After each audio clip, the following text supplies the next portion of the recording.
Je vous présente ici donc une petite brochure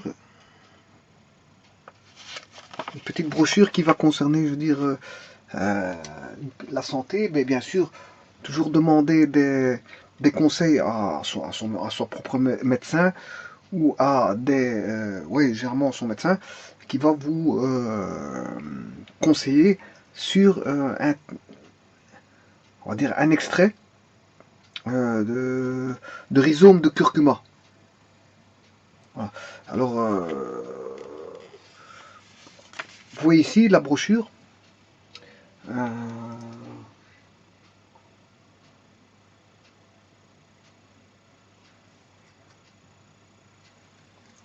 voilà, à mon phare, curcuflamme, arrobas, toute reproduction, enfin c'est une marque déposée, hein, curcuflamme, forte, extrait de rhizome de curcuma longa L, voilà, et on voit bien, c'est bon pour les articulations. Hein.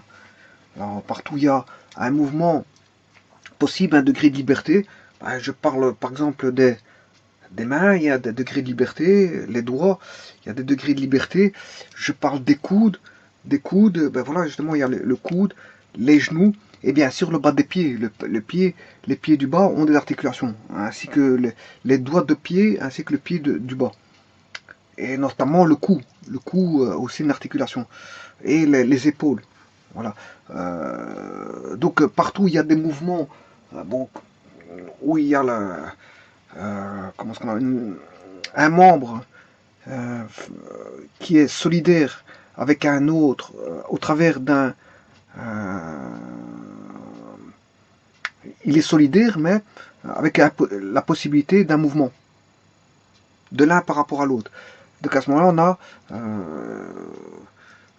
un endroit où on peut avoir un changement de direction. Je parle des genoux, on peut avoir un changement de direction au niveau du genou, un changement de direction au niveau de la main, un changement de direction au niveau du coude, voilà, un changement de direction au niveau du cou et des pieds. Et des hanches, bien sûr. Hein, des hanches, on peut avoir un changement de direction. Quand je dis changement de direction, ça peut être soit les degrés de liberté, ben ça peut être soit un mouvement de rotation, d'où une rotule. Hein, comme on retrouve une rotule dans une voiture, ben on retrouve une rotule. Le nom rotule de la voiture ben fait penser à cette rotule-là. Et une rotule, ben, c'est quelque chose qui a 3 degrés de liberté. 3 degrés de liberté, ben, ça s'appelle une rotule. Tout ce qui est à 3 degrés de liberté permet un mouvement en 3, on va dire, directions possibles, ben, c'est ce qu'on appelle une rotule. Voilà, donc ici, on a une rotule, mais là, au niveau du coude, c'est une espèce de rotule aussi. Hein. Voilà, mais maintenant, sachez que le genou est limité au niveau de la rotation. Tout comme le coude est limité au niveau de la rotation. Tout comme le poignet est limité au niveau de la rotation. Le pied est limité au niveau de la rotation. Et le cou est limité au niveau de la rotation. Voilà, donc les rotations sont de rotation d'angle limite. C'est des angles, il y a un angle minimum jusqu'à un angle maximum. Voilà. Pour ceux qui n'ont jamais eu de fracture, bien sûr. Parce que quelqu'un qui a une fracture, ben, il aura un angle limite plus petit que celui qu'un angle d'une personne normale. L'angle d'une personne normale, bon, qui n'a pas eu de fracture, bon, il ira plus loin qu'une personne qui a une fracture, ou là, et je dirais même qu'une personne qui a une fracture, bon, doit aller au fur et à mesure pour essayer de rattraper un maximum. Mais c'est pas dit qu'il rattrapera, je veux dire, le maximum. Enfin bref, la question n'est pas là. C'est pas voir les degrés de liberté, je veux dire, au niveau du corps, les mouvements possibles au niveau voilà, des pivots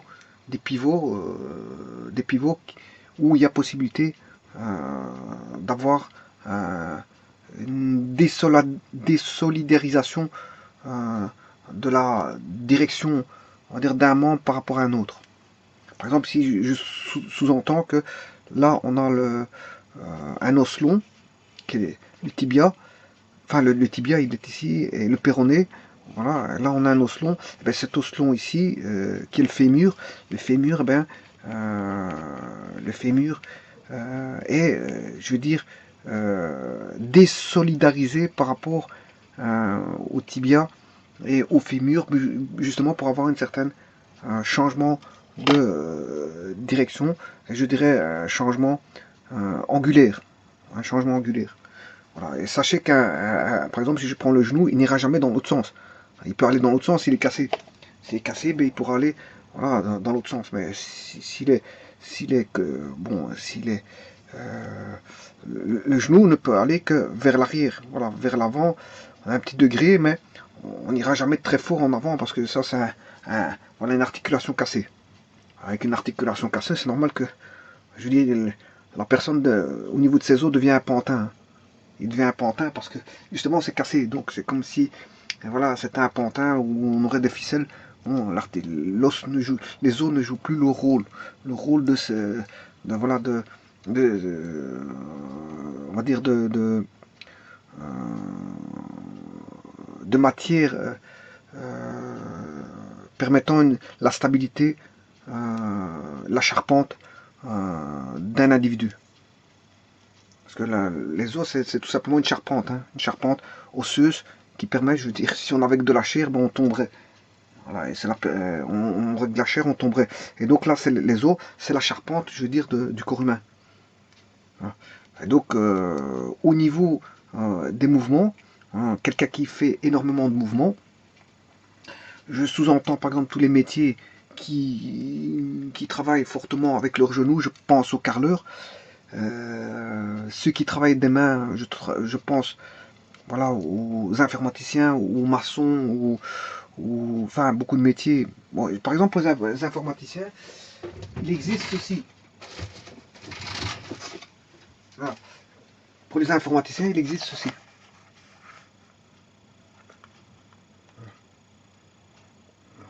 Touch me, bon, on a un tapis de souris, mais avec un positionnement, je veux dire, au niveau du poignet. Pour avoir un travail avec une souris, à la meilleure des convenances possibles. Voilà, Géometrix, voilà, vous avez ceci. C'est adaptable pour travailler, je veux dire, pour un informaticien, bien sûr.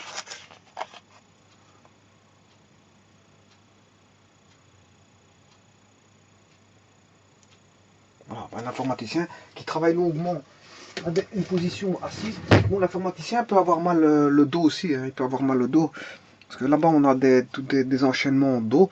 Et là, fatalement, on a aussi une espèce d'articulation. Parce que la colonne vertébrale est une espèce d'articulation qui permet des degrés de liberté, des mouvements. Elle est pas, c'est pas, on n'a pas qu'un seul bâton. Mais je veux dire, c'est tous des petits os assemblés qui permettent, je veux dire, d'avoir une flexibilité, je veux dire, en torsion et en flexion. Torsion, on peut tourner légèrement, bien sûr, avec un certain degré, pas trop fort, voilà, et on va avoir une flexion et une torsion. Donc c'est pas quelque chose la colonne vertébrale n'est pas quelque chose de rigide. Elle permet une certaine mobilité, je veux dire, du haut corps. Du haut corps, et donc vous voyez que les articulations, quelque part, il n'y a pas que les articulations, bon, qui font office de la possibilité d'une désolidarisation permettant un mouvement, mais il y a aussi la colonne vertébrale, le cou aussi, le cou, la colonne vertébrale, bien sûr, on pense aux hanches, on pense aux genoux, on pense aux pieds, aux doigts de pied, mais aussi aux doigts de main. Il y a la main, mais aussi les doigts de la main. Tout ce qui permet un mouvement, mais à un moment donné, si je prends voilà, la main, ici au niveau du poignet, il y a la possibilité d'avoir un mouvement comme ceci, enfin, avec des différents degrés de liberté, avec un certain angle, parce que bon, on ne peut pas voilà, aller très très loin. Bien sûr, les doigts. Les doigts, à chaque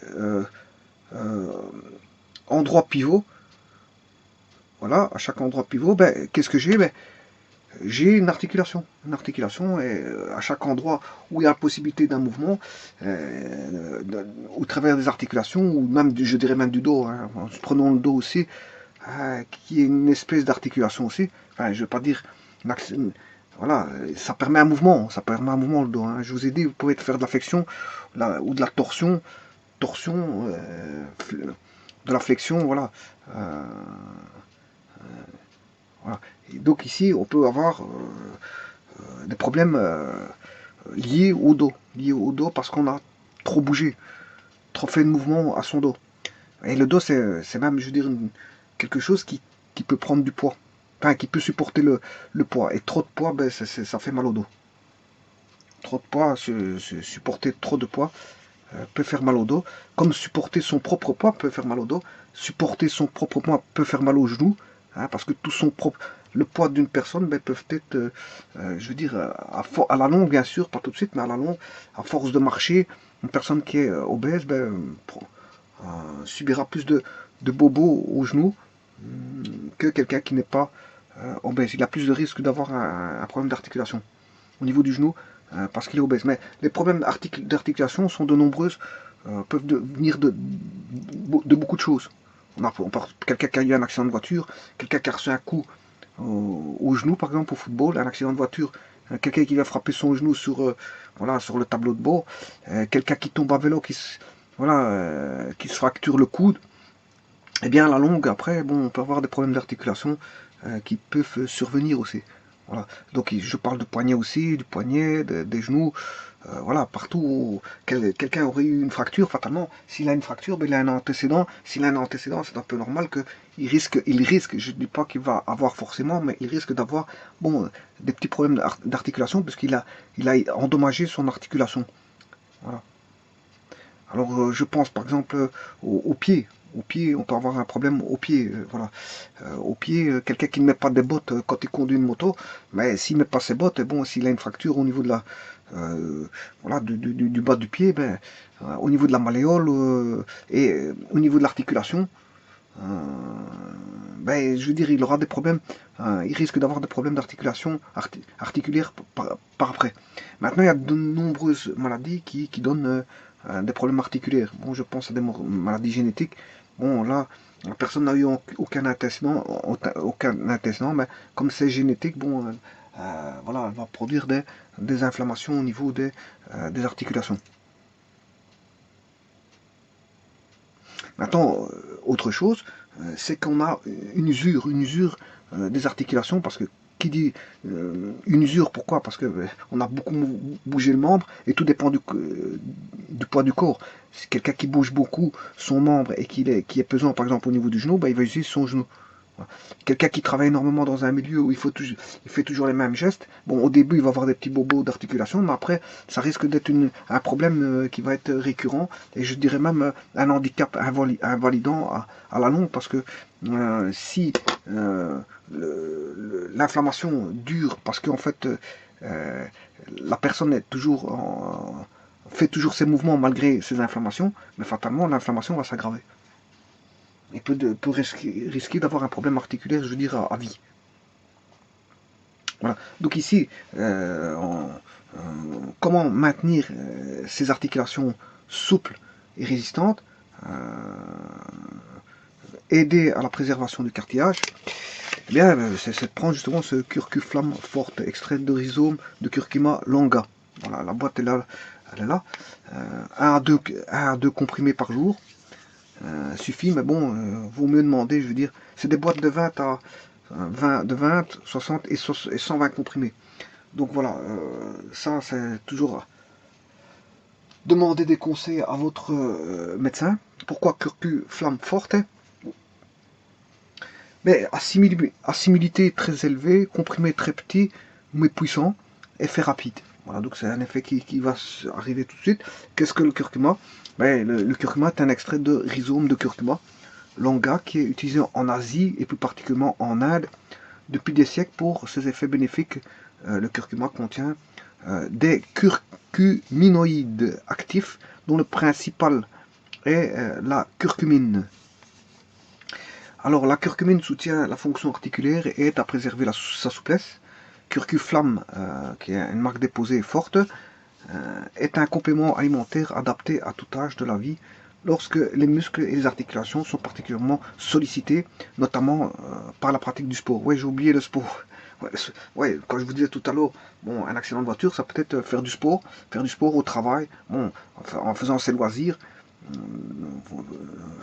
du sport, euh, ou un accident, ou tout simplement, je veux dire, à la maison, bon, que vous faites toujours les mêmes gestes à la maison, quelqu'un qui lave tout le temps, je veux dire, la vaisselle ben, risque d'avoir des problèmes articulaires. Quelqu'un qui manipule toujours, voilà, fait toujours la cuisine, ben, à un moment donné, peut avoir des problèmes articulaires au niveau de l'épaule, du coude et du poignet. C'est toute la zone. Si c'est des zones qui bougent tout le temps, tout le temps, tout le temps, fatalement, je veux dire, ça s'use un tout petit peu, mais ça mène à des inflammations.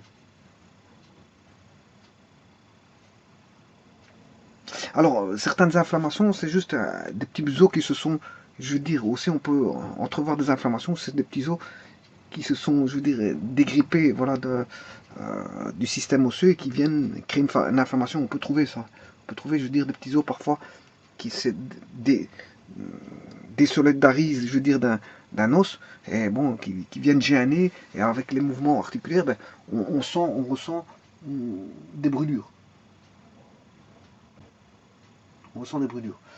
Voilà, ben, ça peut arriver, ça c'est, je veux dire, on peut avoir tout et n'importe quoi.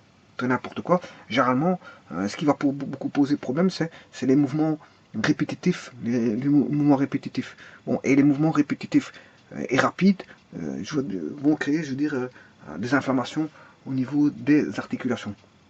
Alors, rien de tel que de prendre, je veux dire, des compléments justement tels que le curcuma pour justement répondre à, à cette, à retrouver un bénéfice à ces articulations telles que la souplesse de l'articulation, et peut-être dans une plus grande mesure, une plus grande agilité et une plus grande résistance. Donc moins de faiblesse. On a moins de faiblesse. Au niveau des articulations, si on devait prendre le curcuma, qui est prouvé comme étant, je veux dire, un complément alimentaire adapté, je veux dire, à tout âge de la vie, lorsque les muscles, il est marqué bien, il est bien marqué à tout âge, aussi bien jeune que pour les personnes âgées, de prendre ce complément pour les articulations. Bon, alors maintenant, il y a l'effet inverse aussi. Hein. Il y a l'effet inverse. Bon, si on bouge beaucoup ces articulations, fatalement, on finit par avoir mal. Hein, si je fais toujours comme ceci, hein, toujours le même mouvement, mais si je reste 20 minutes comme ça va. Si je reste 1 heure comme ça, on va commencer à le sentir. Mais si je reste 2 heures comme ça, fatalement, il y aura un réchauffement ici avec une petite légère inflammation. Et si vous faites toujours le même geste pendant 8 heures, ben, le lendemain, vous recommencez, le surlendemain, vous recommencez, comme au travail. Mais si vous faites ça, je veux dire, 5 jours par semaine, voire 6, parce que certains ne travaillent pas 6 jours, voilà. Il y en a qui ils vont toujours, font toujours plus que les autres au niveau voilà, des mouvements.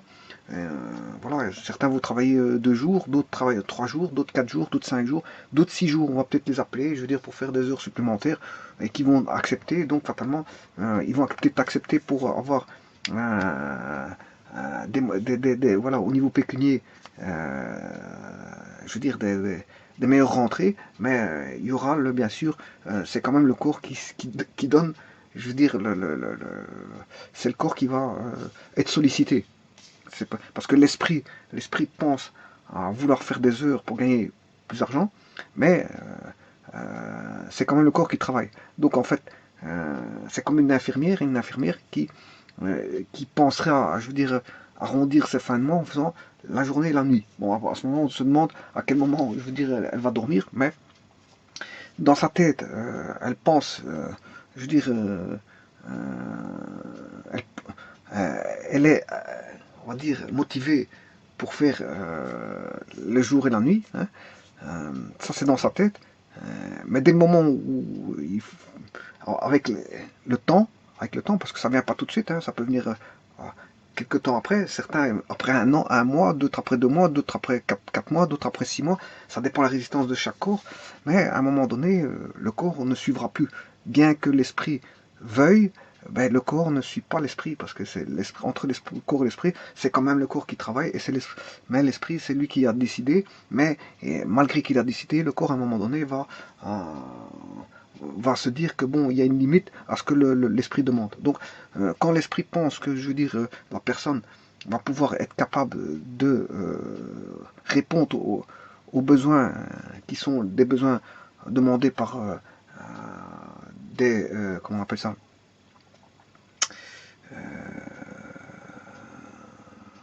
par des professionnels, hein. Si un chef demande de faire quelque chose, ou si on est amené par un intérim à faire des travaux qui est demandé par l'intérim, enfin, par une entreprise demande à faire des choses, mais on a nos limites, mais bon, entre penser sa limite et savoir ce qu'elle est, et la vérité, seul le corps parle.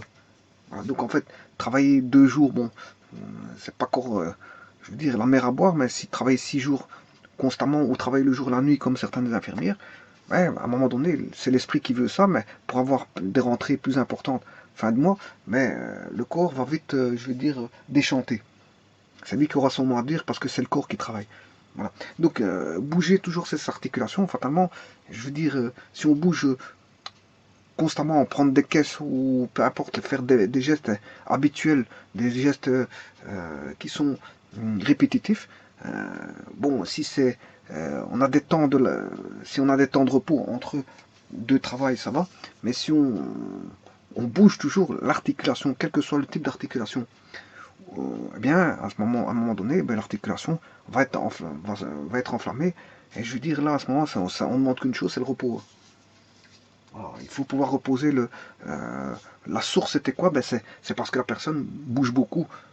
Et donc, il faudra demander du repos. Du repos. Maintenant, c'est autre chose que quelqu'un qui a eu un accident. Hein. Quelqu'un qui a eu un accident, c'est un traumatisme. Là, on comprend qu'il y a, je veux dire, un traumatisme. Et donc, elle a un passif. C'est un passif, fatalement, c'est normal qu'elle a mal aux articulations. Bon, là, qu'est-ce qu'on peut faire? Ben, c'est d'opérer jusqu'où? À un moment donné, il faut savoir accepter que si on a un handicap, on a un handicap. Voilà. Il ne faut pas trop rechercher des opérations parce que certaines opérations, ça peut être bien pire que mal. On peut faire certaines opérations, si elles réussissent, tant mieux, mais généralement, rechercher à vouloir faire plusieurs opérations pour essayer de ramener à un état initial, alors qu'il y a un traumatisme avec un passif, ben, je veux dire là, faut accepter son mal et vivre avec son mal, je veux dire, tout le restant de sa vie. Voilà, parce que je veux dire, le mal, il partira pas. Le mal, il partira pas. Il faut, là, à ce moment, on demande au niveau psychologique de vivre avec son mal. De vivre avec son mal, c'est-à-dire de vivre euh, d'être patient face à sa douleur et d'accepter sa douleur et de vivre le mieux possible je veux dire, en faisant des choses qui permettent d'amoindrir, je veux dire, s'il faut moins poser son pied par terre, ben on essaiera de moins poser son pied par terre. S'il faut mettre son pied sur un coussin bien droit, ben on mettra son pied sur un coussin bien droit. Voilà. Il y a des trucs et astuces qui vont permettre de soulager, je ne veux pas dire guérir, mais soulager. Au moins, on peut soigner certains maux voilà, et qui vont rester, qui vont vous suivre jusque la fin de votre vie. Bon, là, il faut accepter ça. Mais le jour où vous serez mort, ben, vous n'aurez plus de douleur. Bon, le problème, il est là. Donc, autant accepter de vivre et d'accepter cette douleur que, bon, vous savez très bien que le jour où vous êtes mort, vous n'avez plus cette douleur. Vous n'aurez plus cette douleur. Donc le tout, c'est d'essayer dans la confort de la douleur, de vivre au mieux possible son existence malgré la douleur qui est présente aux articulations. Maintenant, il existe beaucoup de médicaments pour soulager les douleurs temporairement. Mais certains médicaments ne sont que temporaires. Puis après la prise de ces médicaments, ben, la douleur revient. Autant s'habituer avec la douleur. Et si maintenant, si la douleur est trop forte, à ce moment-là, bon, on demandera de faire, d'aller voir un kiné ou peut-être une prise de médicaments. Une prise de médicaments, voilà, ou de kiné ou de la gymnastique, ou voilà, des bains bienfaiteurs tels que comment est-ce qu'on appelle ça, faire des thalassothérapie, voilà, euh, voilà, des bains, thérapie des bains, par les bains, thérapie par les bains, ou thérapie par les sels. Il existe des sels où on va faire des thérapies, mais il existe aussi l'acupuncture. Enfin, il y a diverses, je veux dire, raisons extra-médicales, parfois extra-médicales, qui permettent, je veux dire, d'échapper au monde de la douleurs. Dans le monde de la douleur, quand je dis douleur ici, mais ce sont des douleurs articulaires. Bon, je pense aussi au carreleur. Hein. Il ne faut pas nécessairement bouger un membre pour avoir mal. Bon, si je pense aux genoux, par exemple, ben, je pense aux genoux, un carreleur qui se met sur les genoux, vaut mieux qu'il mette un coussin. Il doit mettre des coussins à ses genoux pour éviter, je veux dire, qu'à la longue, parce que ça vient pas tout de suite, on peut avoir un problème qui vient tout de suite, mais ça c'est plus rare, mais c'est à la longue. Parce que quand on travaille, bon, on travaille peut-être 5 ans, 10 ans, 20 ans, mais au bout de 20 ans, ben, je veux dire, on comprend que si on a des douleurs un peu partout, c'est un peu normal. Hein. C'est tout à fait logique. Bon, c'est les années passées dans les milieux baigner dans un milieu de travail qui a fait en sorte que le travail, c'est quand même un travail, c'est-à-dire qu'il y a des usures. Un travail, comme son nom l'indique, c'est une usure. Voilà, un travail n'est pas de tout repos. Un travail, bon, nécessite, je veux dire, soit d'utiliser ses mains, ses pieds. Bon, on peut utiliser tout ce qu'on veut. Bon, dans le corps humain, on peut travailler tout ce qu'on veut dans son corps humain pour travailler. Hein, son cerveau, ses genoux, ses coudes, ses pieds, ses jambes. Voilà, je pense au footballeur, ben, c'est toute la jambe qui joue. La jambe, bien sûr, il y a aussi de temps en temps la tête. Bon, on peut faire des poitrines au niveau du ballon. Le ballon peut venir à la poitrine. Voilà, donc, mais c'est surtout les jambes. La personne est toujours constamment en train de courir. Euh, elle va chercher un ballon avec ses pieds, etc., etc. Donc c'est surtout la jambe qui est mise à profit. Bien que les mains bougent, la tête bouge, tout bouge, mais c'est surtout les pieds qui sont en profit pour un joueur professionnel de football. Et voilà. Donc ici, certains métiers ce seront les mains, certains métiers ce seront les pieds. Voilà. Je pense à quelqu'un qui conduit des engins manuels. Ben, il y a les mains qui vont travailler, les mains, il y a les pieds parce qu'il y a des pédales, voilà, et les coudes aussi parce qu'il y a la manœuvre voilà, la manœuvre des leviers, des engins de chantier nécessite, voilà, je peux penser à tout, hein, je veux dire, tous les cours de métier, bon, je veux dire, à un moment donné, quelqu'un qui manipule la souris comme un informaticien, fatalement, il aura mal, à un moment donné, je dirais même au dos, et au niveau du poignet. Parce que bon, à force de manipuler une souris, s'il manipule une souris, ou un pointeur de souris, voilà, un pointeur de souris, c'est-à-dire, ou un clavier, peu importe, hein, que ce soit un clavier ou n'importe quoi, mais il risque d'avoir des douleurs, je veux dire, qui risquent d'arriver. Donc, tous les métiers sont sujets à, à la survenue de douleurs articulaires. Que ce soit en cuisine, travailler en cuisine, que ce soit travailler avec un marteau-pic, que ce soit travailler, je veux dire, en tant que chauffeur, pour avoir des douleurs articulaires en tant que chauffeur. Hein. Voilà, on pense au mal de dos, par exemple.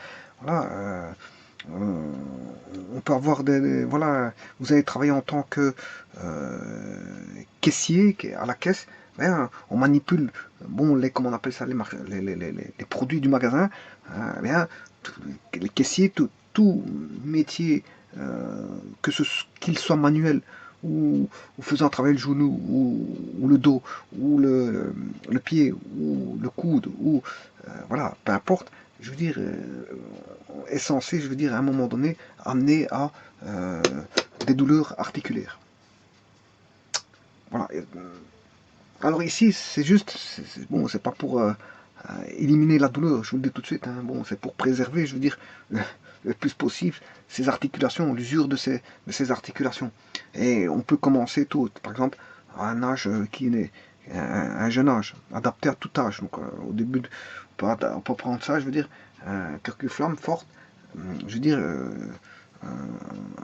à n'importe quel âge. Alors je pense à ceux qui bougent, mais à ceux qui ne bougent pas aussi. Quelqu'un qui est assis, je veux dire, constamment assis, pour une raison ou l'autre. Bon, il y a des personnes, on pense aux personnes âgées qui sont dans les homes, qui elles, bon, bougent moins que d'autres personnes, mais fatalement, trop bouger, c'est pas bon. C'est comme dans tout, hein, le corps humain a ses limites. Hein. Si vous faites une prise de sang, il y a la limite.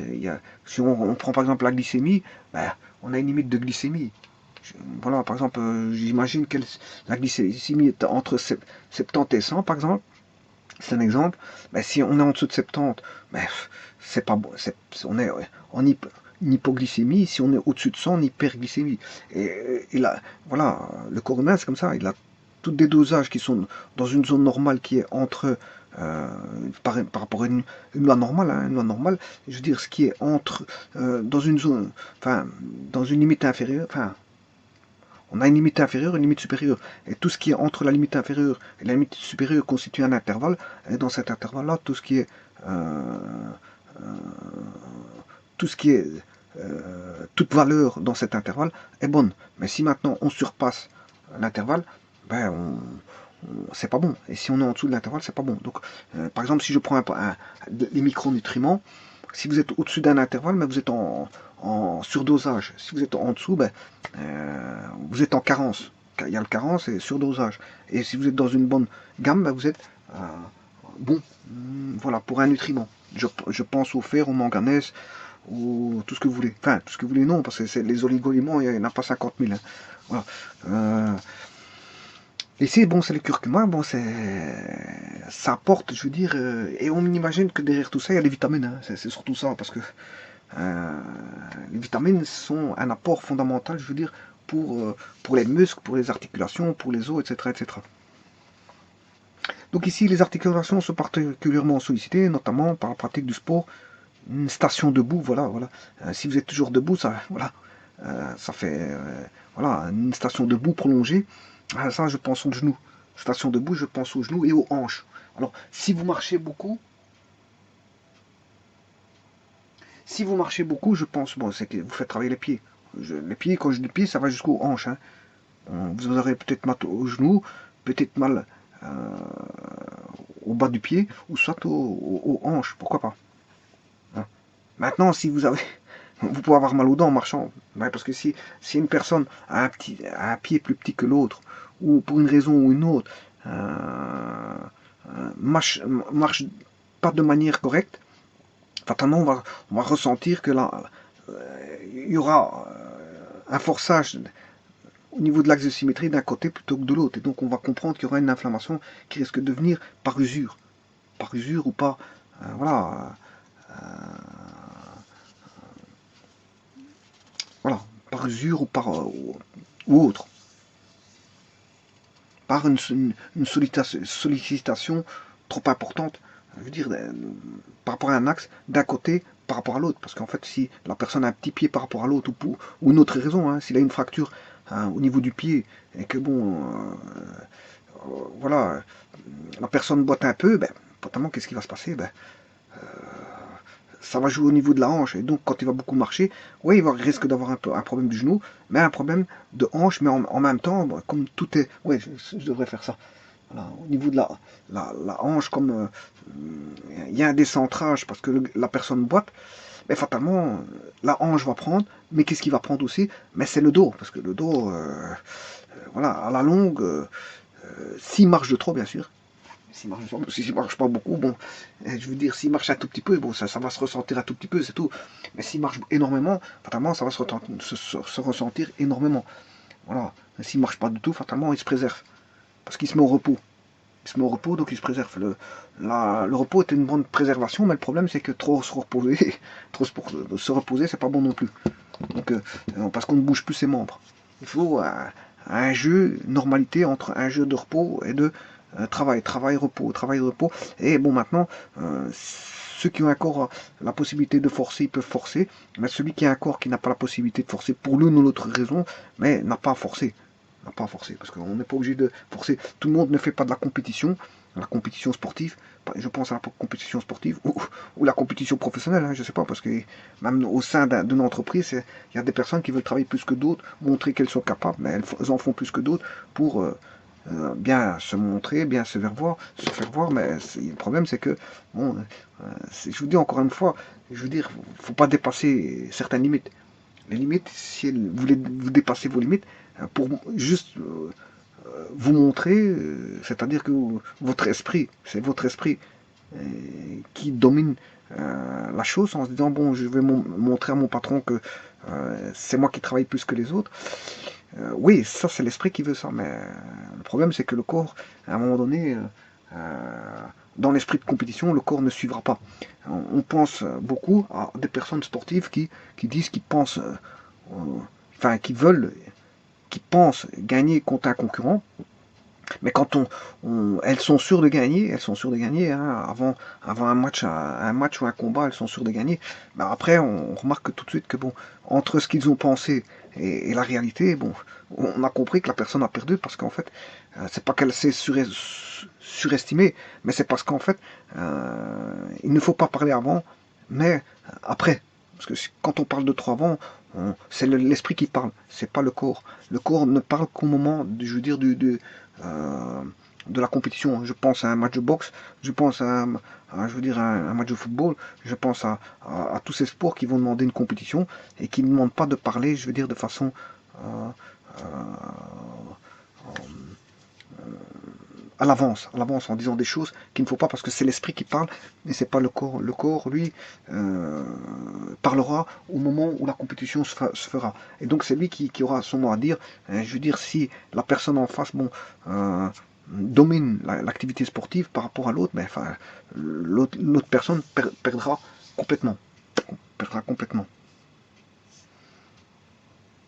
Voilà. Donc ici, se reposer c'est bien, mais trop se reposer, je pense aux personnes âgées qui restent assises longtemps, ben fatalement ils ne font plus travailler leurs articulations et ça reste mauvais aussi, ça reste mauvais. Parce un corps est fait pour bouger. Maintenant, quand un corps, je veux dire, a fait à son âge, fatalement, les articulations, je vous dis, quand on a un certain âge, je veux dire, les organes commencent à flancher un par un, les articulations suivent aussi, je veux dire, il y a tout qui flanche. Mais malgré tout, c'est pas parce qu'il y a tout qui flanche que je veux dire, il faut ne plus rien faire, loin de là. Justement, il faut se forcer justement à, à faire en sorte justement de bouger le plus possible. Bouger le plus possible, même si la personne a un certain âge. Parce que là, c'est bon, elle peut bouger seule. Bon, si elle fait du sport toute seule, ben, j'imagine mal. Il y a de moins en moins de personnes qui font du sport seul.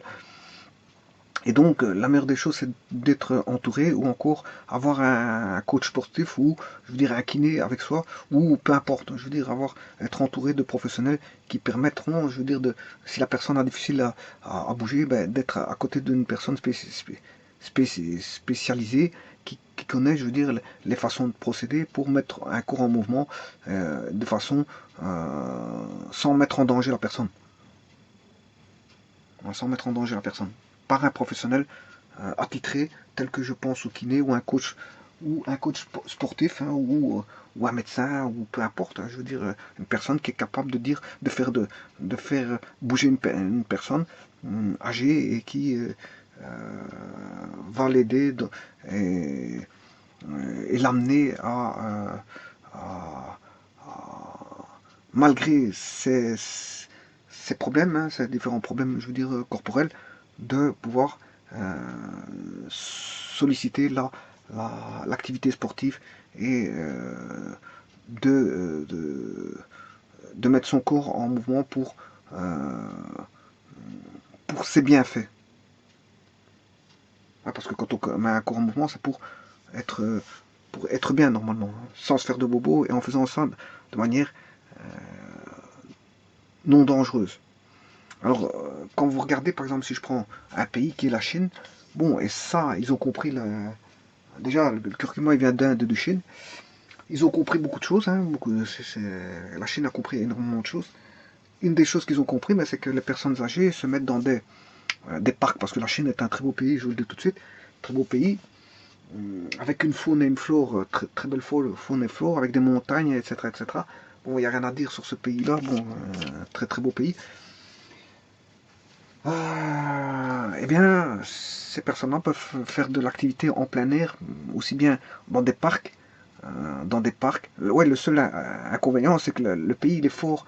On va dire, il y a une grande population. C'est juste ça. Bon, de toute façon, le pays il est quand même grand, mais il y a quand même une population énorme, hein, qui dépasse le milliard d'habitants, 1,4 milliard, quelque chose comme ça. L'Inde ne suit pas très loin. Je me demande si elle a dépassé la Chine, je sais pas, parce que c'est vrai qu'il fut un moment, la Chine a su réguler ses naissances, contrairement à l'Inde qui, elle, a laissé les naissances s'accroître. Et j'imagine qu'en 2020 maintenant, que l'Inde n'est pas loin de la Chine, n'est pas très loin de la Chine. Parce que la Chine, à un moment donné, a su réguler au travers de... il pouvait avoir un certain nombre d'enfants. Voilà, il n'avait pas le droit de faire plus d'un certain nombre d'enfants. Et donc, ce qui limitait les naissances, contrairement à l'Inde qui a laissé faire les choses. Donc là n'est pas la question, c'est que dans beaucoup de pays asiatiques, comme tels que la Chine, mais en fait ils font du sport en plein air, ils rassemblent de nombreuses personnes, et ils se mettent à faire des mouvements bien, c'est pas c'est des mouvements coordonnés que tout le monde fait en même temps. Voilà, dans des places où tout le monde est séparé voilà, d'une certaine distance et tout le monde fait les mêmes gestes. Et alors il y a une personne qui, bien sûr, en face, un genre de coach, qui, elle, montre les gestes à faire, tout le monde suit ses gestes, et ça se passe, je veux dire, dans des matinées, donc en fait, c'est très bon. En matinée, la première des choses qu'il faut faire, ce sont des exercices d'articulation. Voilà, si vous êtes dans un camp, par exemple, je pense à ceux qui sont dans un camp, les personnes qui sont dans un camp, la première chose qu'il faut faire quand on sniffe avant de prendre son café, avant d'aller boire le café qui serait préparé par voilà, des cuisiniers, bon, voilà, eh bien c'est d'aller de s'habiller, bien sûr on s'habille, on se lave les mains, on se rince le visage et les mains, et puis à un moment donné, logiquement, la première des choses à faire, c'est de faire de l'exercice, de l'activité physique. Je ne veux pas dire très grande activité physique, il suffit juste de bouger ses articulations par des mouvements, je veux dire, qui ramènent les mains au sol, par exemple, les mains au sol, 10 fois, voilà, 10 fois sautiller, 10 fois, voilà, des exercices de hanches vers la droite, vers la gauche, 10 fois, voilà, des exercices simples, qui ne dureront pas longtemps. Voilà, donc en fait, c'est des exercices que vous pouvez faire tous les jours. Euh, je pense aux exercices, je veux dire, comment,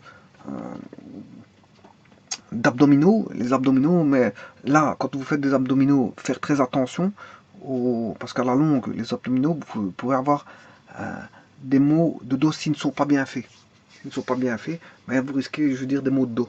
Donc quand vous faites du sport, ben, c'est toujours faire du sport de telle manière à le faire le plus sérieusement possible, le plus cool possible, en ne mettant pas, je veux dire, si c'est pour faire du sport, c'est pas pour le mettre en danger votre corps. Hein. Le but c'est de justement préserver via des exercices, je veux dire, matinaux. Vous pouvez même faire des exercices en après-midi et même des exercices en soirée pour suivre un certain rythme. Voilà, maintenant on peut faire du vélo, on peut aller courir, voilà, on peut faire toutes sortes de sports, travailler, enfin, je m'excuse parce que c'est pas, normalement, logiquement, c'est pas un travail, sauf pour le coach qui a un travail, mais pour les gens, ça doit être un loisir et un sport non pas de compétition, mais un sport de bien-être, pour porter au bien-être. Donc, quelqu'un qui fait du sport, en salle, par exemple, je pense, c'est pour un bien-être. Maintenant, si il peut faire du sport de compétition, pourquoi pas, mais à ce moment-là, bon, c'est un autre domaine. C'est un autre domaine. Ça, c'est un autre domaine. Parce que là, c'est comme un travail. Sport de compétition, c'est un travail, en fait. Moi, je parle de sport pour se sentir bien au niveau de son corps.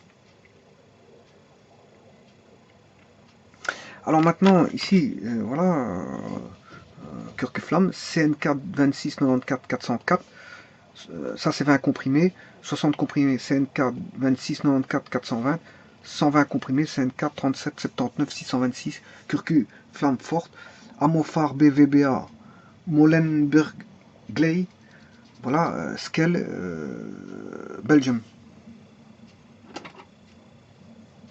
Ça je peux l'écrire. Donc c'est Amofar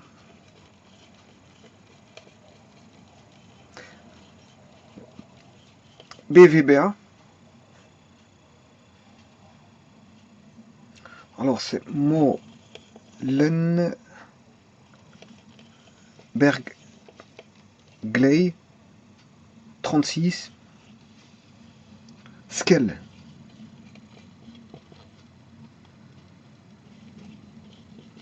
Belgique, hein, Belgium.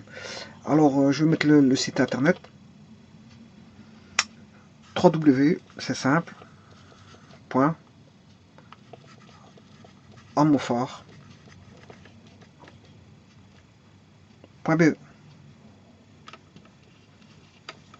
Voilà, vous tapez ce site-là, vous allez chez la personne, enfin la société qui vend, qui vend ces comprimés. Je me demande si c'est eux qui les fabriquent.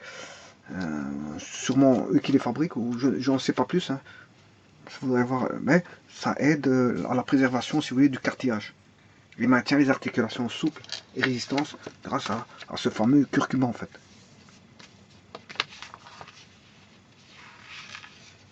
Bon, il n'y a pas que... Voilà, ici ils disent de prendre quand même 1 à 2 comprimés par jour. Donc 1 à 2 comprimés pour une boîte de 20 comprimés. Si quelqu'un prend un comprimé par jour, ben, il ira 20 jours avec. S'il prend une boîte de 20 comprimés. S'il prend 2 comprimés par jour, ben, en 10 jours, voilà, 10 jours, il n'a plus de boîte. Ce qui veut dire qu'il faudra 3 boîtes par mois. 3 boîtes par mois. Voilà. Maintenant, s'il en consomme tous les jours, ben, vous comprendrez que là, à ce moment-là, vaut mieux prendre une boîte de 120 comprimés directement. 120 comprimés. S'il en prend 2 par jour, ben, il peut rester 2 par jour. 2 par jour, ce qui fait, ben, il peut 2 par jour, ce qui fait 60 jours, ce qui fait 2 mois. Avec une boîte de 120, il restera 2 mois. Là, il va rester 2 mois. 2 mois avec une boîte de 120 comprimés.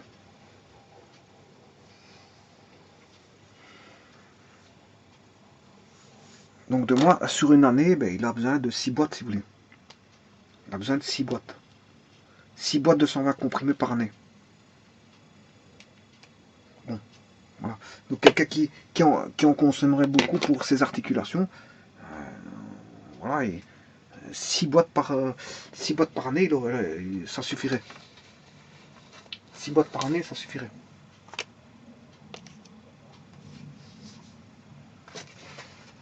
Voilà. Maintenant, je dis toujours, voilà, il y a des personnes qui bougent plus leur corps que d'autres. Hein. Parce qu'en plus de ça, il y en a qui exagèrent dans leur... parce que aller travailler, bouger avec ses articulations, et puis à un moment donné faire encore du sport au soir, mais je veux dire, c'est additif, c'est cumulatif. Hein. C'est cumulatif, hein. Je veux dire, si les articulations ont bougé toute la journée, et puis après, à un moment donné, la personne fait encore du sport, mais elle va encore solliciter ses articulations. À un moment donné, ces articulations, n'oubliez pas que les inflammations, qu'est-ce que c'est? Ben, c'est des signaux qui viennent du cerveau pour dire attention, la limite est dépassée, la norme est dépassée. La norme que je l'ai dit tout à l'heure, la normalité entre l'activité minimale qu'on doit avoir et l'activité maximale, mais là on a dépassé. Si vous en faites de trop, si vous en faites de trop, vous allez au travail, puis vous faites du sport, et puis après vous faites encore autre chose, fatalement l'articulation va être trop sollicitée. Là, c'est des signaux du cerveau qui disent attention, j'envoie une inflammation, enfin j'envoie des signaux au cerveau en disant que là, il faut écoute le corps, et le corps, c'est va être enflammé, le corps va être enflammé, va envoyer des signaux au corps, à l'esprit, et l'esprit doit se dire bon, je reçois des signaux provenant d'une inflammation au niveau, par exemple, du poignet, parce que la personne a trop sollicité son poignet. Donc à ce moment, c'est à l'esprit de se dire bon, là, attention, je dois arrêter l'activité parce que j'en fais un peu trop. Donc c'est au cerveau à prendre la décision, parce que s'il ne prend pas la décision, à ce moment-là, il y aura plus d'inflammation. Voilà. Et je vous ai dit, s'il y a trop d'inflammation, à un moment donné, à la longue, sur de longues années, les inflammations peuvent rester. Parce que c'est bon, voilà. Alors maintenant, je vous ai dit en sous-activité, si il y a une activité normale, ici, hein, une activité normale, entre deux zones d'activité, activité minimale et une activité maximale, mais si vous êtes en dessous d'une activité minimale, c'est pas bon non plus. Ne pas bouger son corps, c'est pas bon non plus. C'est pas bon non plus. Voilà. Donc ici, ce que je voulais vous dire, c'est que bon, c'est pas un médicament, enfin, c'est pas un médicament pour soigner les douleurs. Non, c'est un complément alimentaire tout simplement. Ça, c'est voilà, c'est un complément maintien des articulations souples et résistance. Donc c'est pas un antidouleur. Hein. C'est pas quand vous avez mal qu'il faut prendre le. On prend pas ceci quand on a mal. Hein. Ça, vous avez compris ça.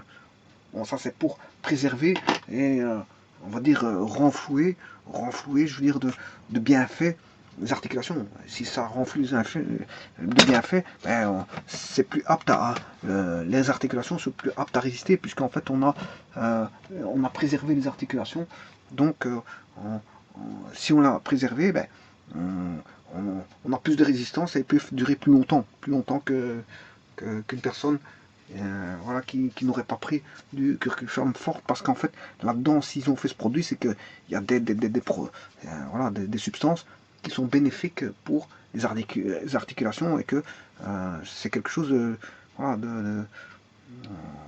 d'intéressant pour les articulations. Voilà, je vous remercie.